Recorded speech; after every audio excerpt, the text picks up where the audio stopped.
May kakilala ka bang tao na halos hindi nagsasalita kapag maraming tao? Pero kapag may nasirang electric fan, sirang zipper, tumutulong gripo, o kahit simpleng cabinet lang na lumulundo, parang automatic na alam niya kung paano ayusin. Habang ang iba ay nagsasabing, palitan na lang natin, siya naman ay tahimik lang na nakatingin. Walang drama, walang yabang. Tapos ilang minuto lang, maayos na ulit yung nasira. Nakakapagtaka, no? Paano nangyayari na ang ilan sa mga pinaka-introverted na tao ay siya ring pinakamagaling mag-troubleshoot ng halos kahit anong bagay? At mas nakakagulat, hindi ito dahil mas matalino lang sila. May mas malalim na psychology sa likod nito. Sa panahon ngayon, parang mas napapansin natin ang mga taong mahusay magsalita, mabilis mag-react at laging nasa spotlight. Pero may isang klase ng tao na halos hindi napapansin. Sila yung tahimik lang sa isang sulok. Hindi sila mahilig makipag-agawan ng atensyon. Hindi rin sila unang nagbibigay ng opinyon. Pero kapag may totoong problema, bigla silang nagiging pinaka-importanting tao sa kwarto.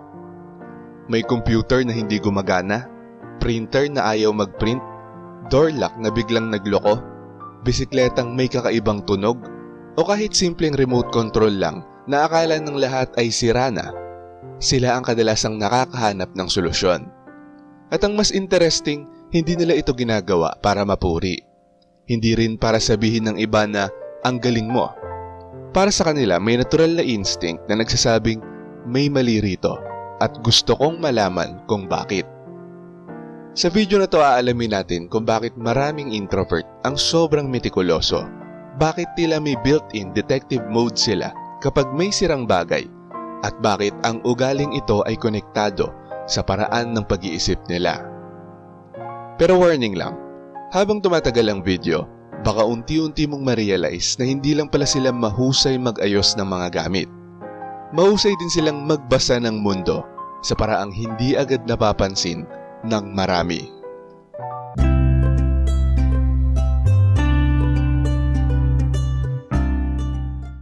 Hindi sila basta tumitingin. Inoobserbahan nila ang lahat. May dalawang tao na sabay pumasok sa isang kwarto. Yung una napansin agad ang TV. Yung pangalawa napansin ang maliit na crack sa dingding. Napansin niyang medyo tabingi yung frame ng larawan. Napansin niyang iba ang tunog ng electric fan kumpara kanina. At napansin din niyang parang lumuluwag ang bisagra ng pinto. Mukhang maliit na bagay, pero dito nagsisimula ang malaking pagkakaiba. May isang lalaki na halos hindi nagsasalita sa opisina. Akala ng lahat, wala siyang masyadong alam. Isang araw biglang tumigil ang aircon. Tinawag ang maintenance. Pero habang hinihintay sila, tahimik lang siyang tumayo. Hindi niya agad hinawakan. Hindi siya nagmukhang eksperto. Tahimik lang siyang nakinig, literal. Nakinig siya sa tunog. Ilang segundo ang lumipas, sabi niya, parang hindi compressor ang problema. Pagdating ng technician, yun mismo ang naging diagnosis. Nagulat ang lahat. Paano niya nalaman? Hindi naman siya engineer. Hindi rin dahil mas mataas ang IQ niya, kundi dahil pinansin niya ang mga detalye na hindi napapansin ng karamihan. Isa sa mga common traits ng maraming introvert ay ang pagiging internally focused. Habang ang ibang tao ay mabilis tumugon sa mga nangyayari sa paligid, ang mga introvert ay kadalasang mas mabagal, pero mas malalim ang pagproseso. Hindi sila agad nagbibigay ng conclusion. Kinokolekta muna nila ang mga impormasyon. Parang detective, parang scientist, parang mechanic na ayaw manghula. Ang utak nila ay parang nagsasabing, observe first, decide later. Kaya kapag may problema sa isang bagay, hindi agad nila iniisip ang solusyon. Una nilang hinahanap ang pattern. Ano ang normal? Ano ang nagbago? Ano ang kakaiba? At dito nagsisimulang lumabas ang kanilang pagiging metikuloso. Subukan mong gawin ito. Sa susunod na may gamit na nagkaroon ng problema sa bahay, huwag agad magmadali. Maglaan ng 2 minuto para lang mag-observe. Pakinggan, silipin, galawin ng dahan-dahan. Minsan ang solusyon ay hindi agad nakikita dahil masyado tayong nagmamadali. Pero ang observation ay simula pa lang. Dahil may isa pa silang ugali na mas kakaiba. At ito ang dahilan kung bakit minsan mas gusto nila mag-isa habang nag-aayos. Habang ang iba ay nai-stress sa problema, sila naman ay nagiging curious. Kapag may nasira, karamihan sa atin ay naiinis. Ay, sira na? Magkano na naman to?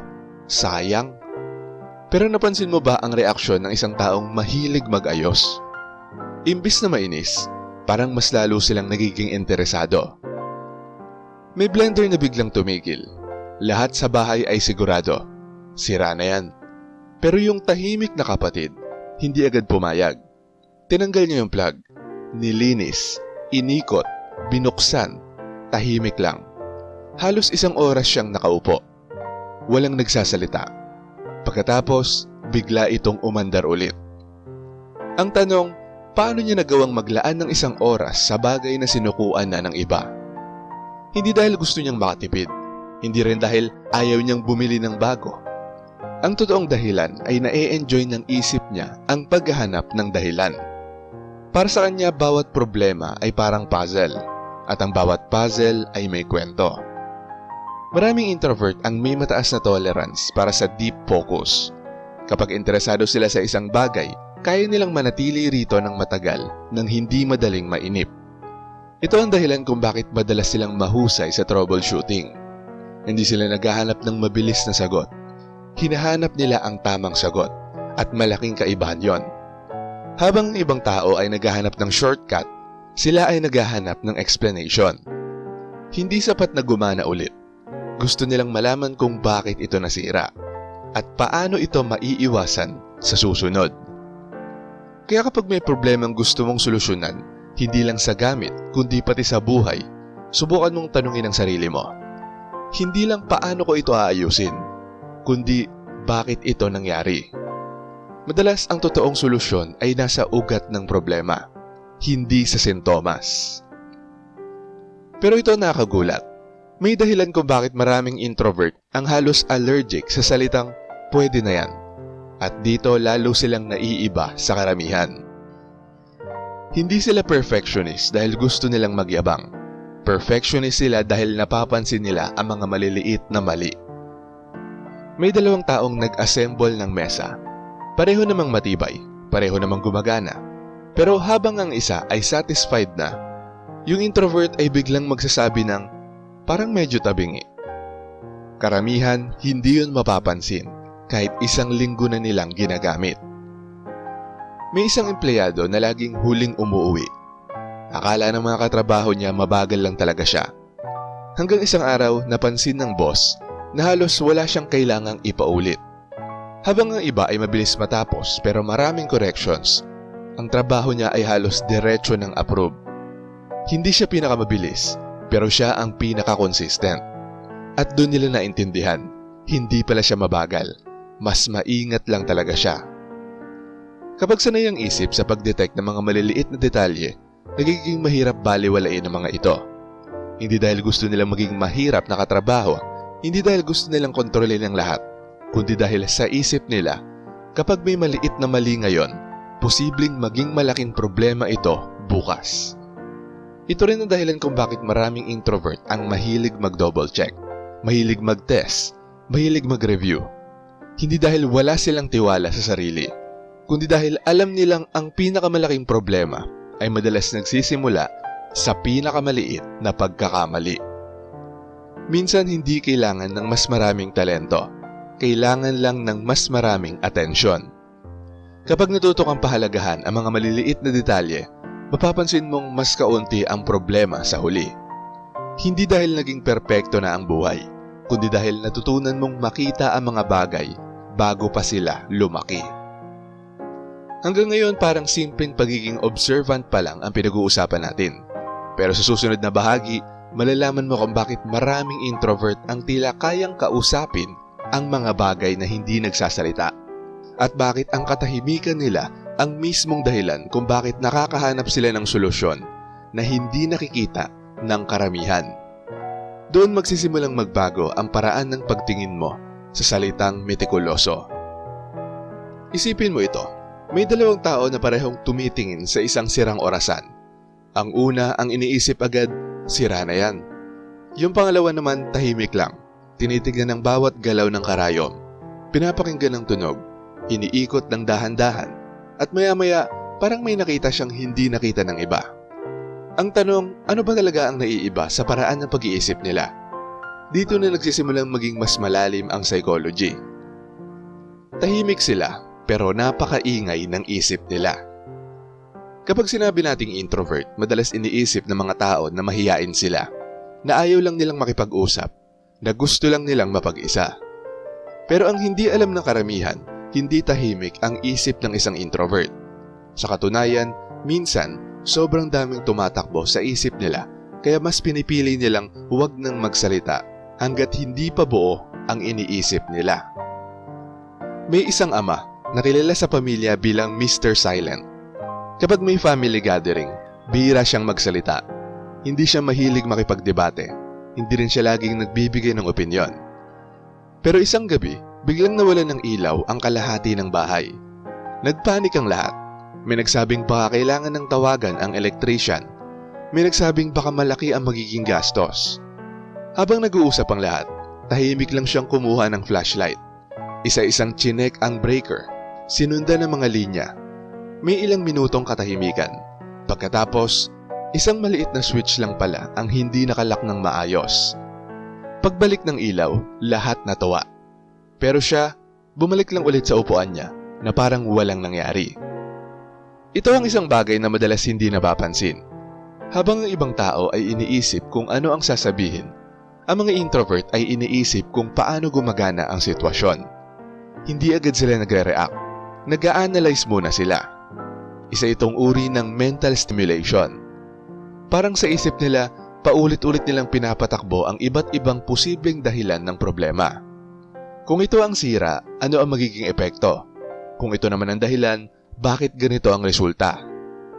Habang tahimik ang katawan nila, busy ang isip nila sa pagbuo ng mga koneksyon. Kaya kapag may problemang gusto mong lutasin, huwag matakot sa katahimikan. Hindi lahat ng progreso ay maingay. Minsan, ang pinakamagandang ideya ay lumalabas kapag tumigil ka munang magsalita at hinayaang mag-isip ang sarili mo. Pero may isa pang ugali ang mga metikulosong introvert na kadalasang mali ang pagkakaintindi ng ibang tao. At ito ang dahilan kung bakit minsan napagkakamalan silang sobrang mabagal. Hindi sila mabagal, mas maaga lang nilang nakikita ang magiging problema. Kapag may group project, may isang tao na gustong matapos agad. Bahala na kung may mali. Pero meron ding isang tao na paulit-ulit nagche-check. Sandali, parang may kulang. Nakakainip. Oo, pero isipin mo ito. Ilang beses ka nang napabalik sa isang trabaho dahil may maliit kang nakalimutan. Ngayon, isipin mo ang taong halos hindi na kailangang bumalik. May isang kaibigan na mahilig mag-assemble ng mga cabinet. Kapag bumibili ang pamilya ng bagong furniture, siya agad ang tinatawag. Pero kakaiba ang style niya. Hindi siya agad nagsisimulang magtornilyo. Una, binibilang muna niya lahat ng pyesa. Inaayos ayon sa laki. Binabasa ang manual, 2 beses, minsan 3 beses pa. Habang ang iba ay natatawa, ang dali-dali lang naman yan. Pagkatapos ng 1 oras, natapos niya ang cabinet. Perfect ang alignment. Walang sobrang tornilyo, walang kulang na pyesa. Samantalang, yung mga unang tumawa, 3 beses nang nagbaklas at nagbuo ulit. Mukhang mabagal siya, pero kung susumahin ng oras, siya pa pala ang pinakamabilis. Dahil hindi niya kailangang ulitin ang trabaho. May konsepto sa psychology na tinatawag na delayed response for better accuracy. Hindi ito ibig sabihin na tamad ang tao. Ibig sabihin lang, mas pinipili niyang mag-invest ng oras sa simula kaysa gumastos ng maraming oras sa pag-aayos ng isang pagkakamali. Ito rin ang dahilan kung bakit maraming introvert ang mahusay sa planning. Sa isip nila madaling pigilan ng problema kaysa ayusin ito kapag lumaki na. Sa susunod na may mahalagang desisyon ka, subukan mong huwag agad magmadali. Minsan ang 5 minutong dagdag na pag-iisip ay makakapagligtas sa iyo sa 5 oras na pagsisisi. Pero ang susunod ang pinakakakaiba. Dahil hindi lang mga gamit ang inaayos ng mga taong ito, pati mga tao. At minsan, hindi nila namamalayan na ginagawa nila ito. Sanay silang maghanap ng root cause, kaya pati emosyon ng tao, sinusubukan nilang intindihin. Kapag may kaibigan kang galit, ano ang unang pumapasok sa isip mo? Galit siya. Pero para sa isang observant na introvert, hindi doon nagtatapos ang kwento. Sa isip niya, bakit kaya siya galit? May nangyari ba bago ito? Ito ba talaga ang dahilan o may mas malalim pa? May dalawang magkatrabaho. Pareho silang napagalitan ng supervisor. Yung una nagalit din agad, nagreklamo, nainis. Yung pangalawa naman tahimik lang. Pagkatapos ng meeting, kinausap niya ang supervisor. Hindi para makipagtalo, kundi para maintindihan kung ano talaga ang naging problema. Doon niya nalaman na hindi pala siya ang tunay na target ng galit. May ibang pressure lang pala ang supervisor mula sa management. Biglang nag-iba ang buong sitwasyon. Habang ang iba ay nakikita lang ang emosyon, ang mga introvert ay naghahanap ng pinagmulan nito. Parang mekaniko, hindi sapat na tumigil ang ingay. Gusto niyang malaman kung bakit nagkaroon ng ingay. Kapag nasanay ang utak sa paghahanap ng dahilan ng mga sirang bagay, unti-unti rin itong nagagamit sa pakikitungo sa mga tao. Hindi lahat ng mga introvert ay emotionally expressive, pero marami sa kanila ang emotionally observant. Napapansin nila ang pagbabago sa tono ng boses. Napapansin nila ang maikling katahimikan. Napapansin nila ang mga salitang hindi sinasabi. At dahil dito, madalas silang maging mahusay na mga listeners. Hindi dahil marami silang sinasabi, kundi dahil marami silang napapansin. Kapag may taong tila masungit o malamig ang pakikitungo, subukan mong wag agad husgahan. Baka ang nakikita mo ay sintomas lang, hindi pa ang tunay na dahilan. Minsan ang pinakamagandang paraan para ayusin ang isang relasyon ay hindi ang pagsagot agad, kundi ang pag-unawa muna. Sa puntong ito, maaaring iniisip mong kaya pala ang daming introvert na mahilig mag-repair, mag-DIY o mag-troubleshoot. Oo, pero hindi pa yun ang pinakamalalim na dahilan. Dahil may isang psychological trait na halos pinag-uugatan ng lahat ng napag-usapan natin.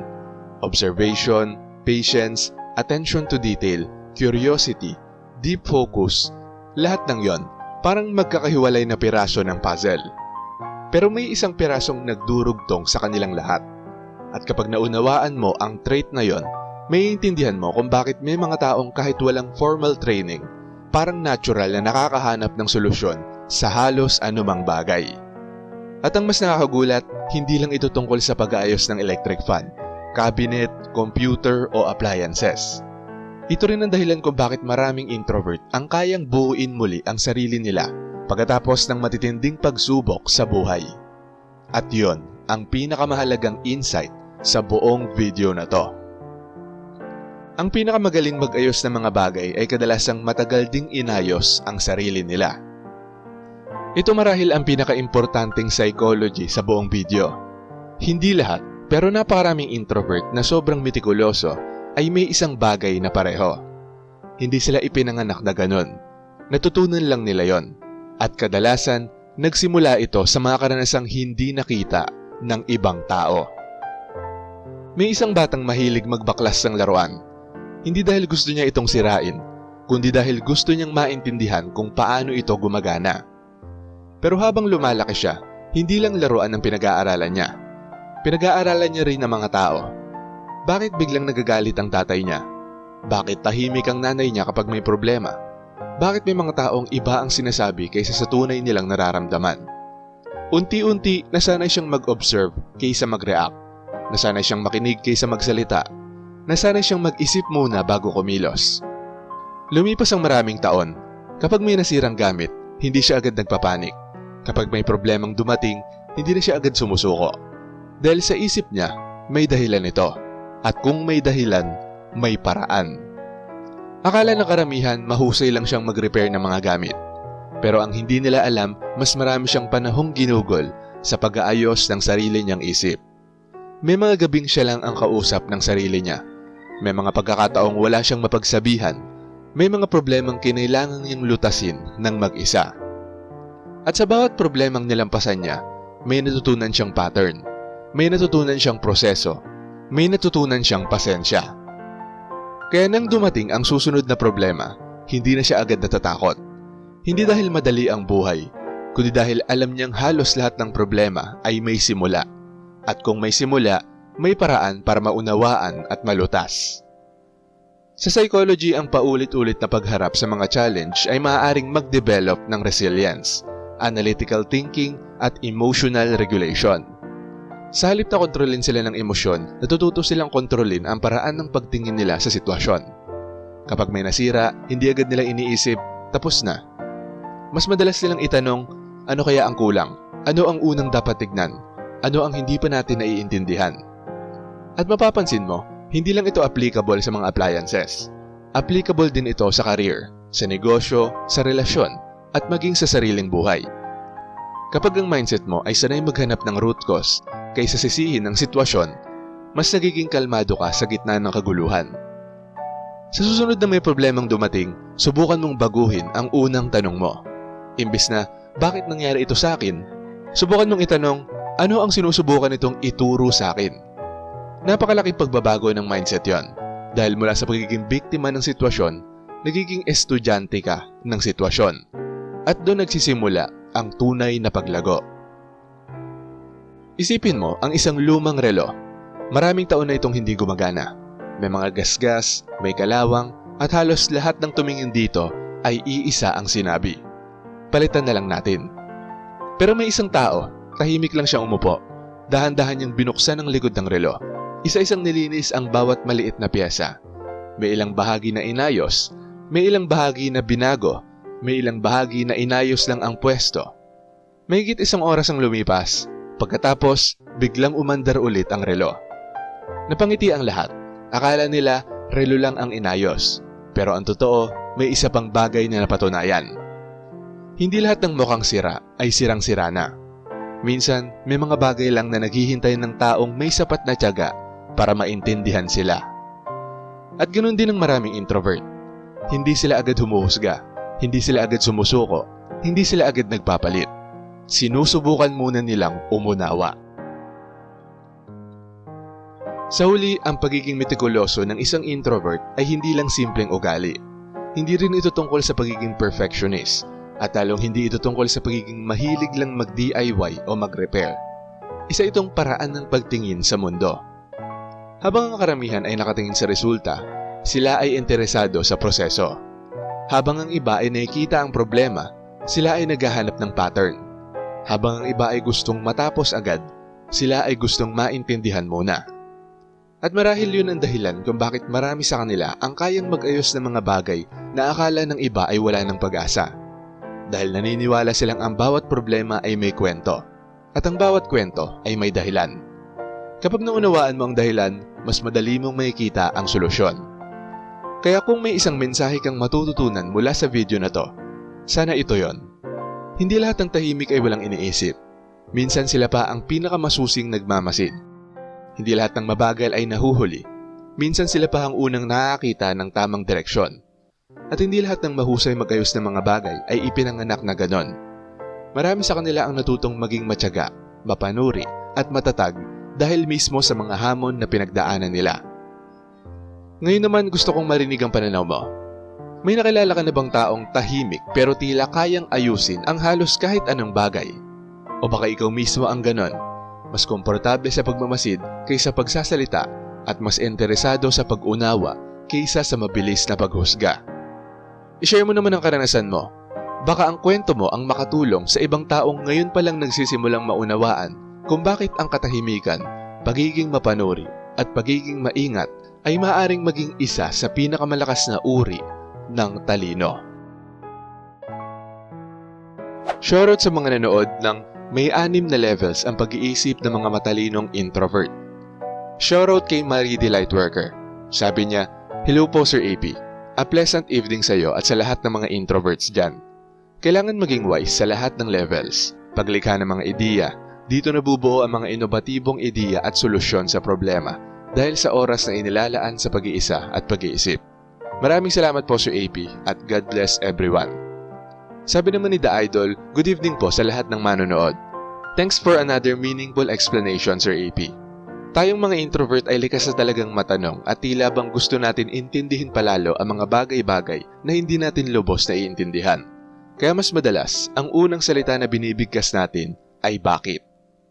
At ayon naman kay James Sotelo, bilang isang introvert, thankful ako sa perseverance, independence at resilience na meron ako. God bless Sir AP. At shoutout din kay Ako si Juliet, Jola Short Video, Gretchen Marie Kayanan, Kati, Renante Damgo, Edita Miyamoto, Ramlat, Pax Tumulak, Cherry Naire, Dennis Gotiza, Annalyn Granada, Marilyn Obra, Ichi Imps, Glenn Adversario, Arky Takot at kay Michiko Tobayashi. Maraming salamat po sa panonood.